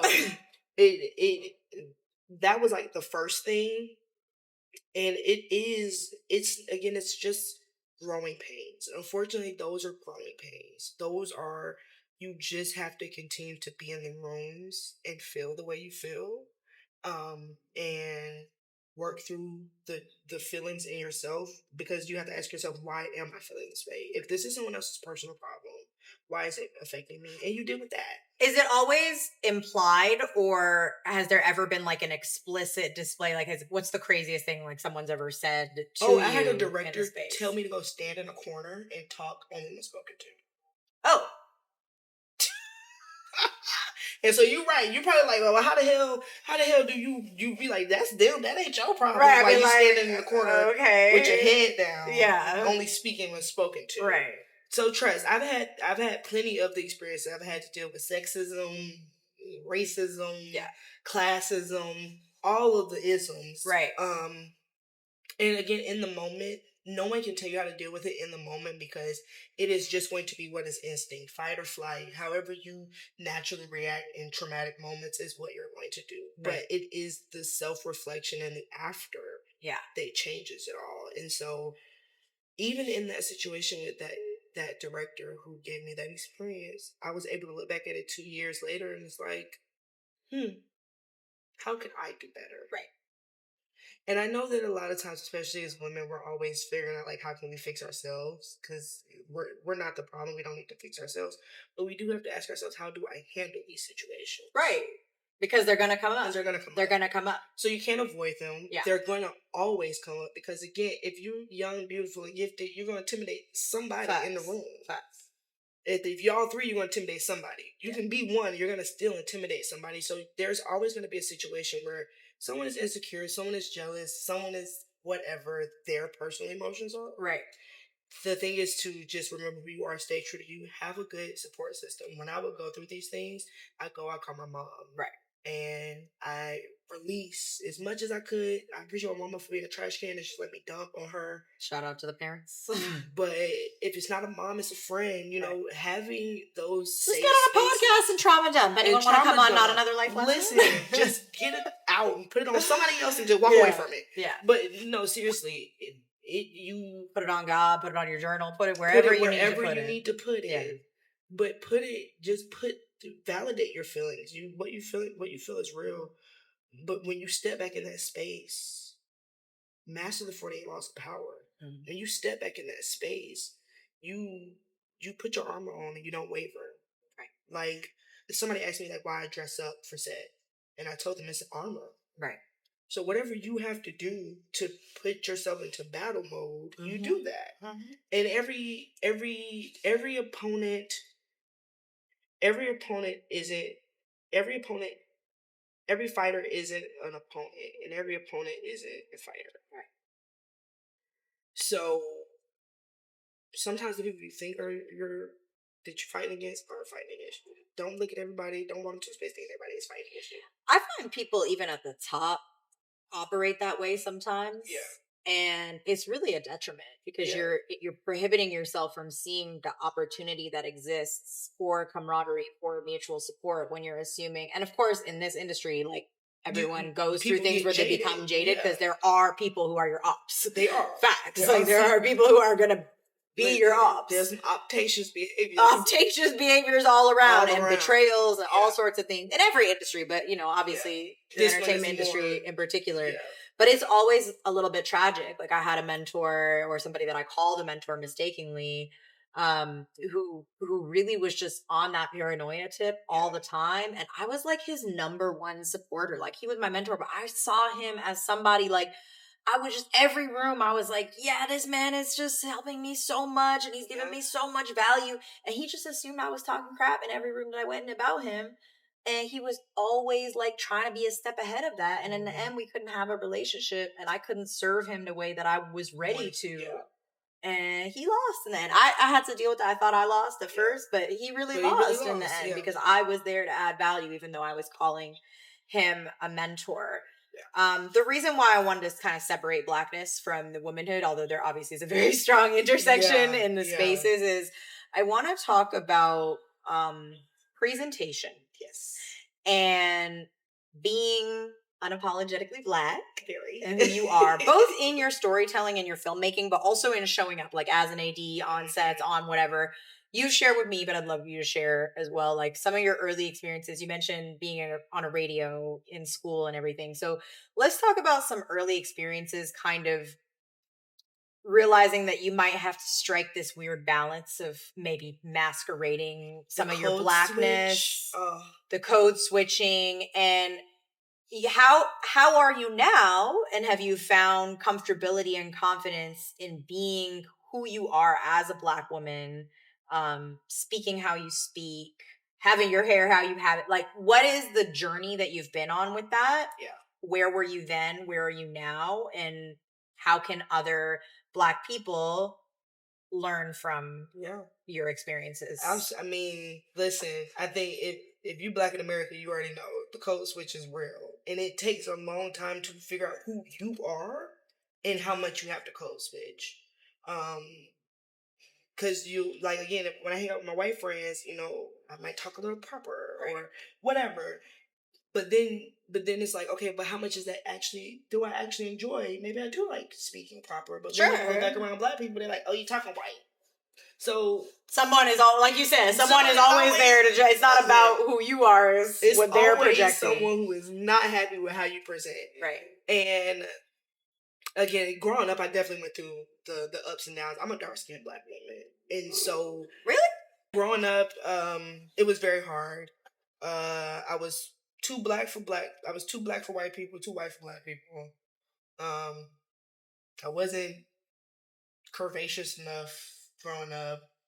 Got it now. So, like, we know the difference between then and now there, but you're gonna have to send me a childhood photo. I will. I got a very scrawny. I have not suspended my disbelief for her films, but I'm having trouble suspending my disbelief that you were not curvaceous. I was literally a toothpick with big ass titties. Wow. Yeah, so for me, it's like, as a Black woman, the identity was always a struggle figuring out who I was, and honestly, I don't really think I've completely figured it out. Fair, you're 28. Yeah, I think I'm like learning every day, but again, once I really got to the place where it's like I stopped caring what people thought about me, that transcends gender, race, all the things. Right. Once I really stopped caring and I was like, oh, I'm very happy with this in me, then that's what I showed up as. Because I've always been like very voluptuous in the breast. Sure. And so my mom used to always make me feel bad. Yeah, I mean, my mom would actually, like, not let me, but she was always concerned when I had friends that, like, when I was younger. Yeah, the big when I was, like, 13, and I had friends that were big-breasted or had gone through puberty early, and she, like, didn't want those friends around me because she was scared. Like, oh, that meant boys, more boys. Like, they were going to be a bad influence. Yeah, like, I don't know what, but yeah, that was my parents mom. Do project that. Yeah, for so sure. My mom very much villainized me developing younger towards me and not towards the world. It's like, maybe she knew a certain reality regardless, right? So I was just already used to criticism very young. By the time I was in 7th grade, I had D-sized breasts. So very, very developed. I was already used to criticism. I was already used to not being perfect. Like, for nobody. Like, I wasn't perfect for nobody. And again, I think that's what fed into earlier when we talked about perfectionism. I was like, F it. Right. F being perfect, because I can't. There's no way for me to satiate everybody here. Right. So how do I make myself happy? How do I make myself proud?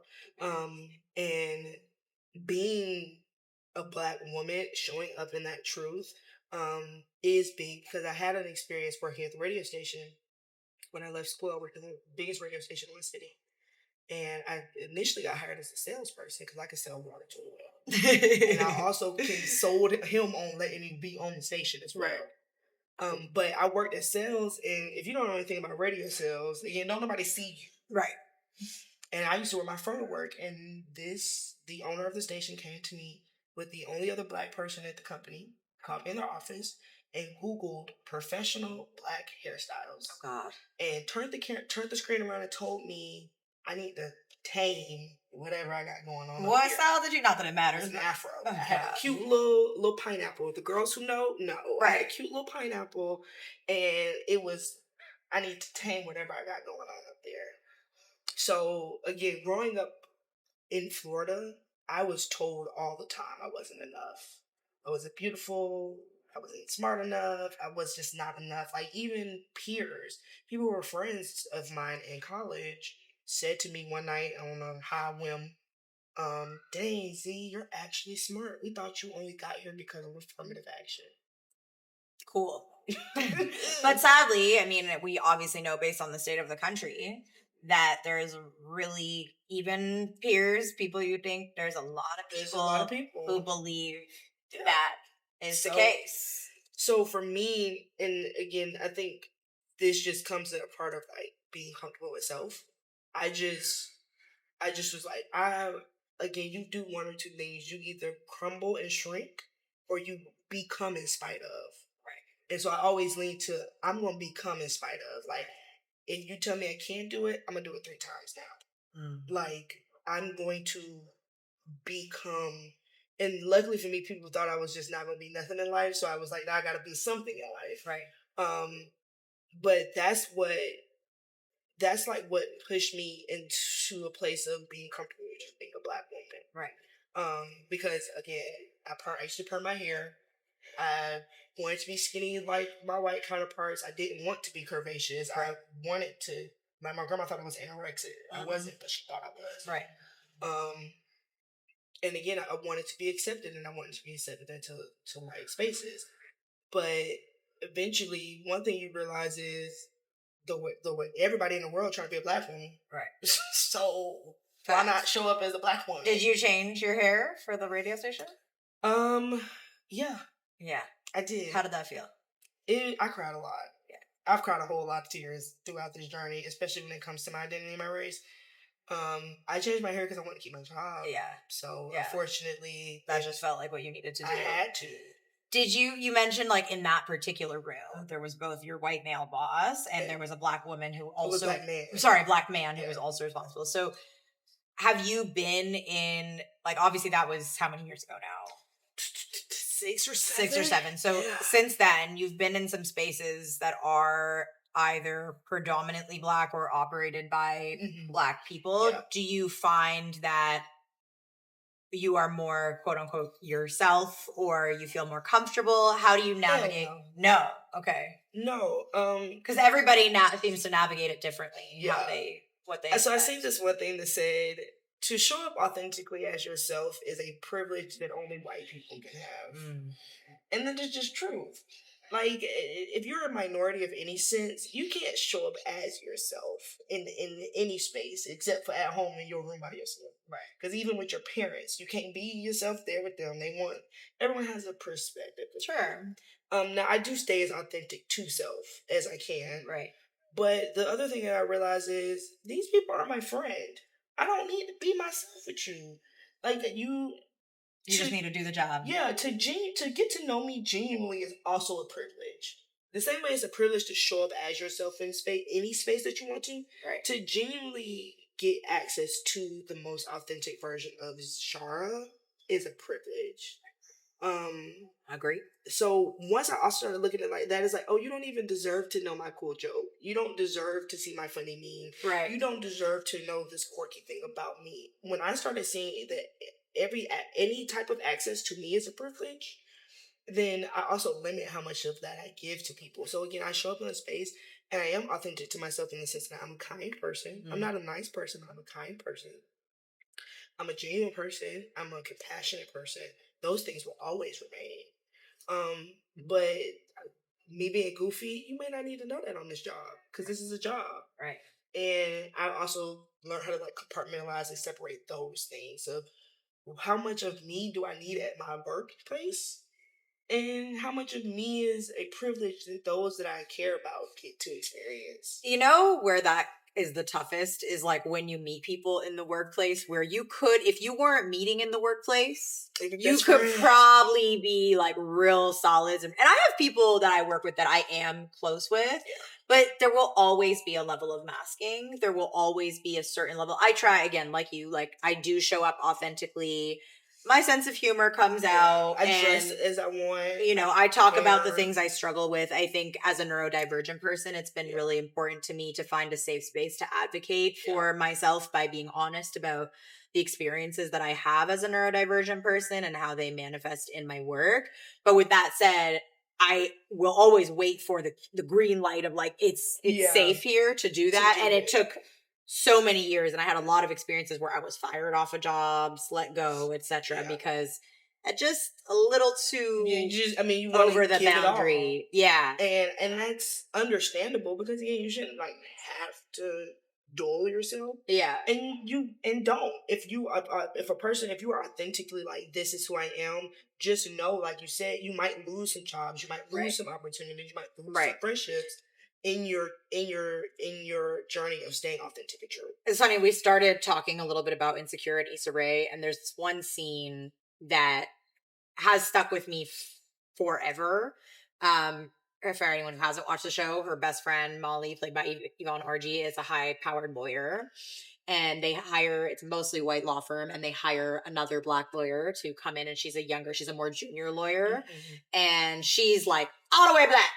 She is like, you know, she's cracking a joke, she's loud in the office, the ebonics, the whatever. They, you know, had her act in the more stereotypical ways of blackness in the space, and you could see that the other coworkers were fine with it. It was the white and the black, Asian, but it's Yvonne Orji's character who is so uncomfortable because she herself has been code switching, masking at work, and she's the one that ends up telling the more junior black lawyer to tone it down and to calm down. And so that really speaks to a lot, because that's not necessarily always going to be the case, but like you said, there's sort of projection and levels, and you don't know like who within your workspace. I sort of try to like neutralize myself as much as possible, and that's unfortunate because there are certain reasons and ways like that you're hired. I think like I like what's the term? Personality hire. Right? My personality does add value in a workspace, as does yours. Like you're dynamic, you're fun, you're engaging, and I think I would imagine that you're kind of striking because you don't want to show up in the workplace like just a board that doesn't, you know, whatever. So I will say this. In my experience, I have harder times on black sets. In being self and it being accepted. And I think that's a cultural thing because, again, it's like,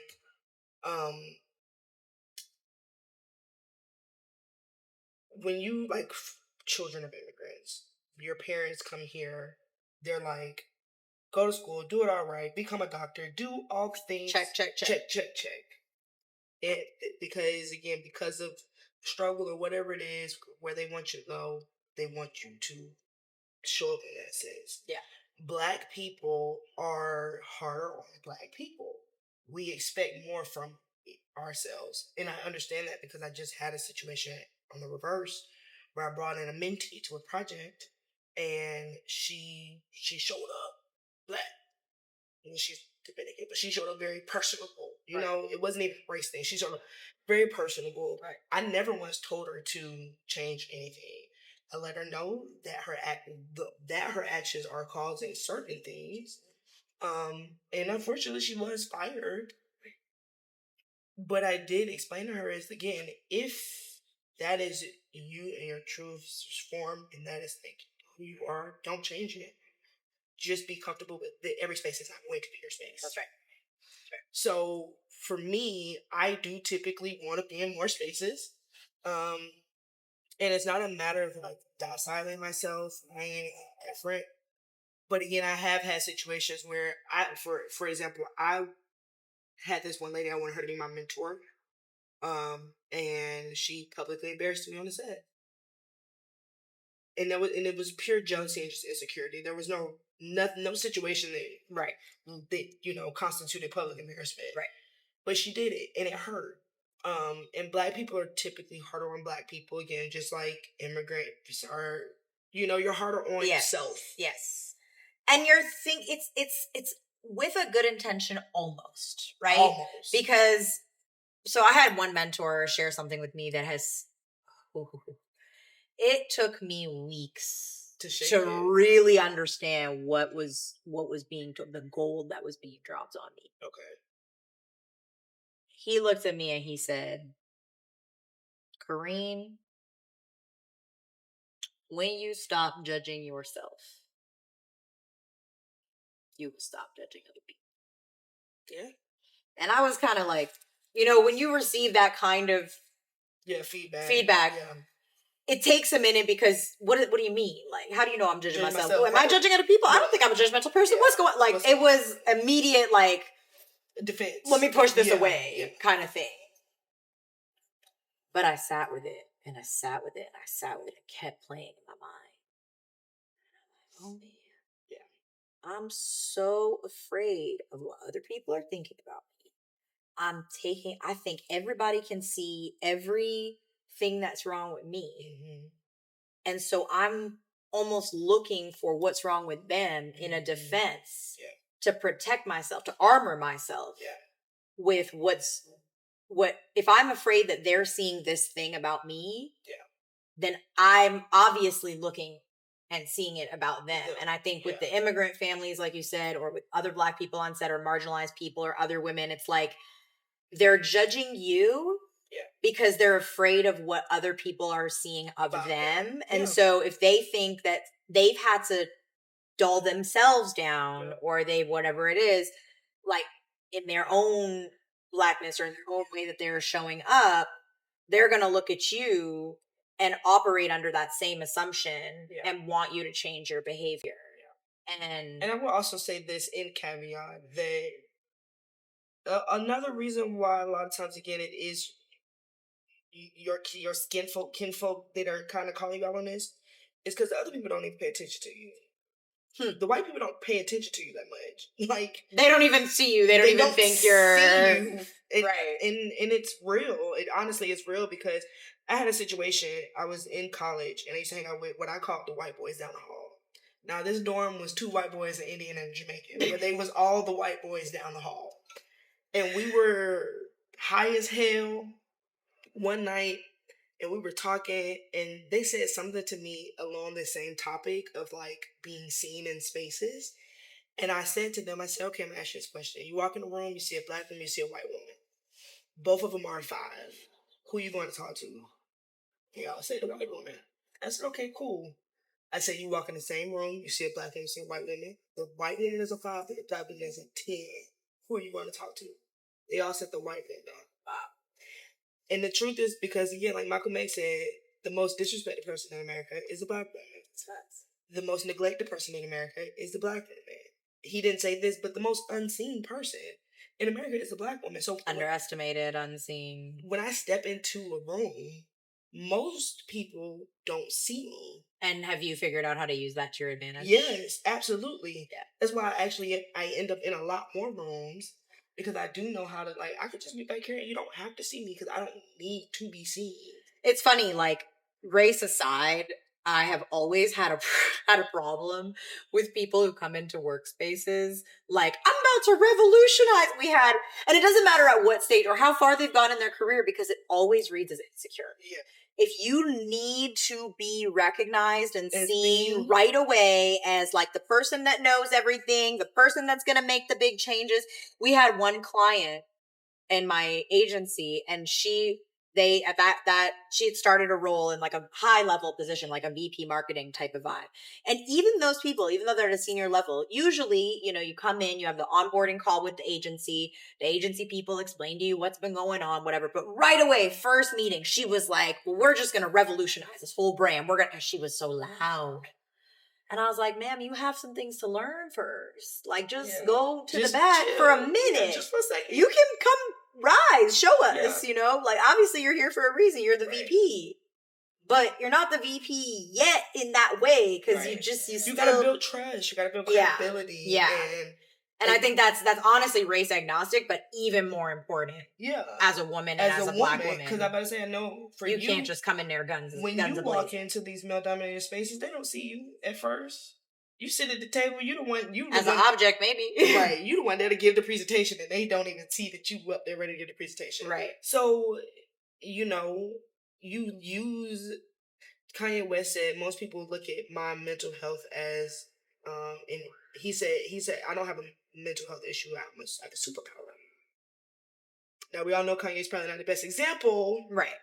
For not getting your mental health treated, but it is truth. If you stop looking at all of these as negatives and you look at them as your superpower or something as a tool belt, an arsenal, of whatever you need to beat the bad guy or to get to the destination, it changes the perspective. Yes. So me having to come into this space, because when I was at Netflix, I was a backseat player. Right. I couldn't do nothing but show up every day and just sit and be quiet. Right. But you learn so much in a space of... When you're more quiet. You have 2 ears and 1 mouth for a reason. Ooh, say that again. Come on now. So when you close that 1 mouth and you open those 2 ears, you're going to get a lot more. And Every great mentor I've ever had has told me that. Listen first. Don't be quick, be. And I think the Bible says that. Yeah. Literally. Like, be quick to listen and slow to respond. Yeah. And that's everywhere in spaces. Like, people will tell you everything you need to know, even if you're dating. Like, there's actually a really funny episode of this Netflix comedy series. Oh God, I have something Garfunkel. I'm gonna have to find out what it is. It's these 2 white girls. They're funny as hell to me. It's these 2 white girls, and there's a whole episode where they decide they're both they're not going to talk? Yes. And they're not going to talk the entire time. And these men just, and obviously it's an exaggeration because I'm sure the men will be like, you haven't said anything. But these men do not notice. They don't notice. And they just keep talking.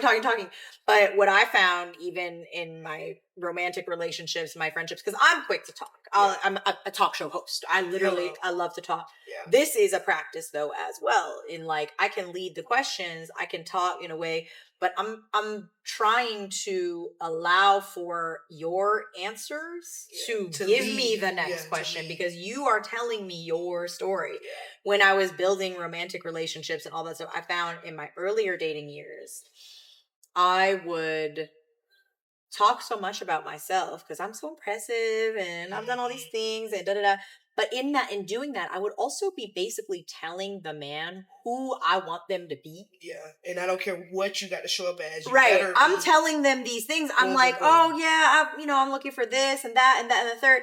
And then I've just made it so easy for them to basically nod and pretend that they're that person. Yeah. And I'm thinking, I've found the love of my life because they're the person I've told them that I want them to be. Yeah. And if I had just taken some time, let them talk, listen to how they are, what they say, how do they talk about their exes, how do they talk about their job, then I'd have gotten to the lesson a lot faster, not another life lesson, about how trash and unfit they are. And so I think that applies, just in romance and in corporate America and creative spaces, wherever you are, listen first. Listen first. Sometimes it is an advantage to walk in and not be seen. Yeah. You do not have to be seen because the people that need to see you see. Yeah. One of my key theses in life, and it's also in the book, is that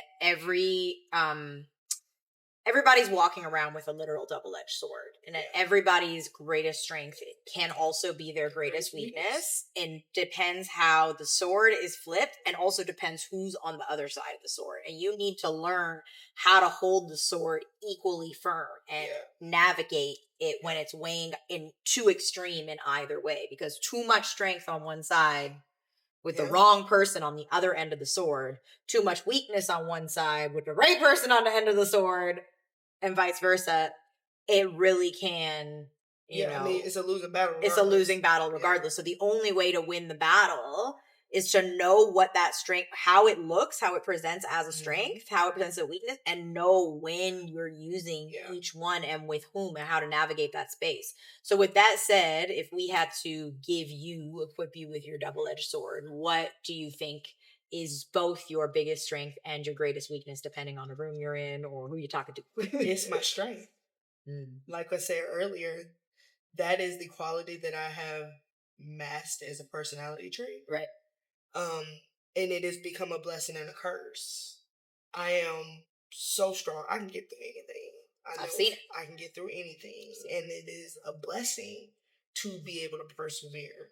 But it is also a weakness. You know, I don't always have to be strong. And so it's learning when I can not be strong, or learning to not be strong with everyone. Like, even for relationships, for example, I show up as a boss in everything. And I don't always need to be a boss in a relationship. I don't always need to be a boss in a friendship. It's exhausting. It is. And so just learning to, like, the strength and weakness go hand in hand. And so to be a strong person, you also have to be a weak person, because you have to know how. And you have to know how to, you know, the Bible says when we are weak, he is strong. So it's balance. It's like I have to surrender power to get power. So again, my strength is my greatest strength and my greatest weakness. That's beautiful. Essentially. Yeah. I can definitely see that. I've also seen over the few years that I've known you, the ways that you are learning to lean into some vulnerability and to not always present as, you know, the big boss in control is important. It's important to also allow people to help you and support you.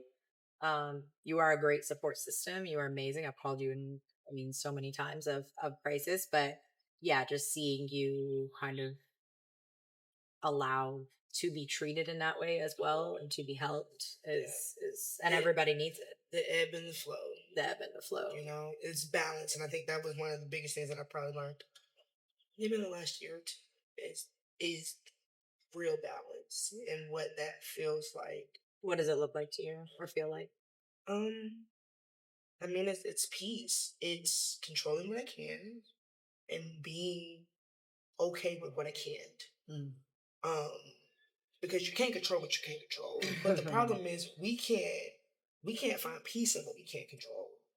And so I think in my quest of learning how to balance myself through the good and the bad is realize that I can control what I can control.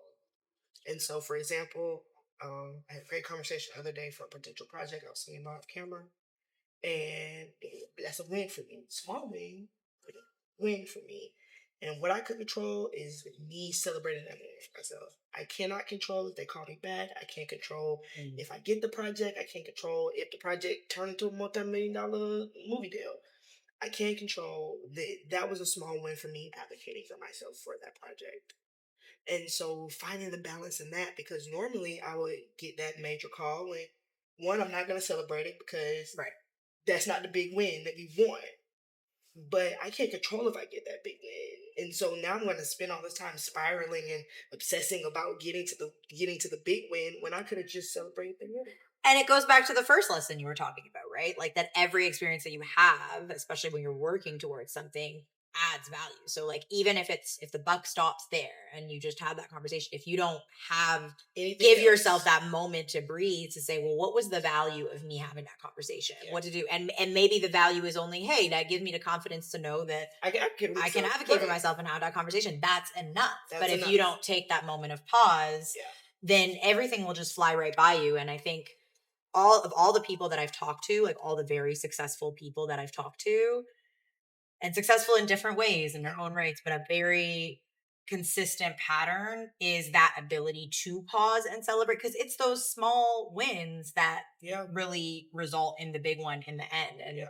And if you don't pause and notice, the big one's not coming, because the small ones are building you up to the top. It's literally like the cliche of like you're climbing the mountain. You don't just appear at the peak. Yeah.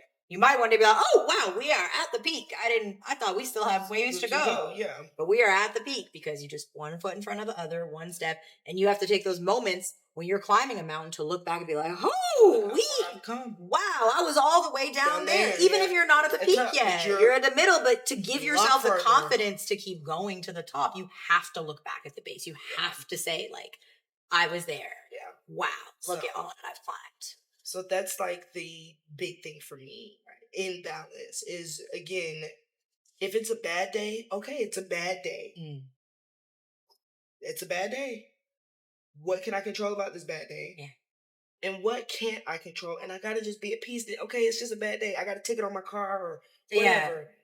Yeah. And then I balance myself out with some good. Right. And even when those things are small, like, you know, having that spectrum for me has also helped of like what within the things I can control. So if it's a bad day, you know, you could throw the baby out with the bathwater, and that's okay to say, like, you know what, it's a bad day, we'll start again tomorrow. That's cool. That's good. But if you do want to have a little bit of a reset, it doesn't mean you have to turn your bad day into like the most productive day you've ever had. And look, I wrote a whole script on my bad day. Like, no. Yeah. But is there something small, like for me, if I'm having one of those bad days, if I remember to like just make a healthy meal, or if I remember to like just, you know, go outside for 5 minutes, that's enough for me to celebrate, because even overcoming the bad to that little victory, right, is like a boost of confidence that I need. I think that's really special. Yeah. Well, I really appreciate all of the insights that you've shared, because I think, I mean, beyond just any aspiring filmmakers or creatives, which obviously are a great audience for this, and you've really given a lot of free tea of value and lessons. Y'all gotta tune into this one. It's crazy. But aside from just that, you know, on the broadening spectrum, creatives, entrepreneurs, women, Black women, so many things that trauma survivors, like so many nuggets that you've been able to give me. Even like I've learned a ton of life lessons off of this.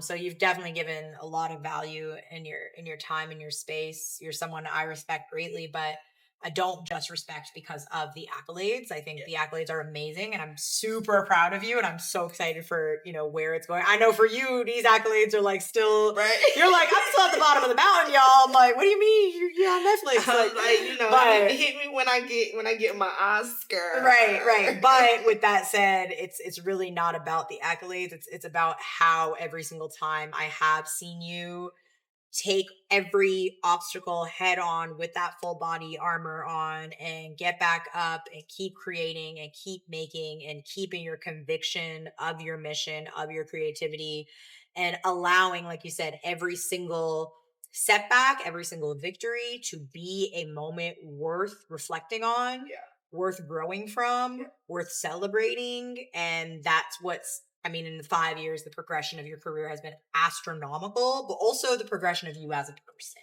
And I think that's really, really, really special. So if you could distill your advice, legacy, lesson down to one thing, and I'm not talking to right now, I'm talking to all time. This is the big one. Life lesson. Not professional, not just the one. Pretend you only had a couple minutes on the show and you can hit cut. Yeah, no, I'm trying. Yeah, take your time. This part I edited. I was saying I get so many good nuggets. I'm like, I'm running out. And it doesn't have to, what is something that you have learned in this lifetime that you absolutely, like, you're going to die tomorrow and you have to tell somebody? Oh, sheesh. I don't think it's possible. I think that's why Jesus had his own book. You can leave with one lesson. Yeah. But I mean, I think again, if there is one lesson, then I have to go with the lesson of go on its journey, go learn all of it. My word for last year was love. And I learned love in every form. I learned good love, bad love, healthy love, unhealthy love, the loss of love, the gaining of love, platonic love, romantic love, self-love. And so love has so many components to it. You absolutely cannot like master it.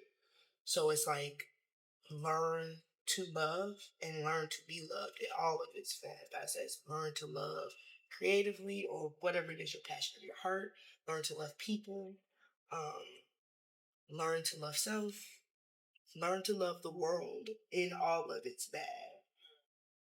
I think if that is the one lesson I can give, I would give that, because our world is only ran on the lesson of hate. And so if we all just learn a little bit of love, just a little bit, not a lot, just a little bit, we get so much further. So We get a lot of surrender out of that too, yeah, right? it's like, I mean, it's so much that comes with it. If you get love, you're gonna get so much more. You're gonna get patience. You'll get kindness. You'll get compassion. You'll get surrender. You'll get empathy. So it's like, learn love. Learn love. All right. Like RuPaul said, if you can't love yourself, how the hell you gonna love somebody else? Can I get an amen? Can I get an amen? And how somebody gonna love you? Exactly. So thank you so much for sharing everything with the audience of the now new Not Another Life Lesson, formerly known as ADHDers. She is definitely an ADHDer, that's for sure. Yeah. And a life lesson learner. So I really appreciate that. Thank you for Give having you a me. hug. This is where the mics always They go. start smacking each other. But yeah.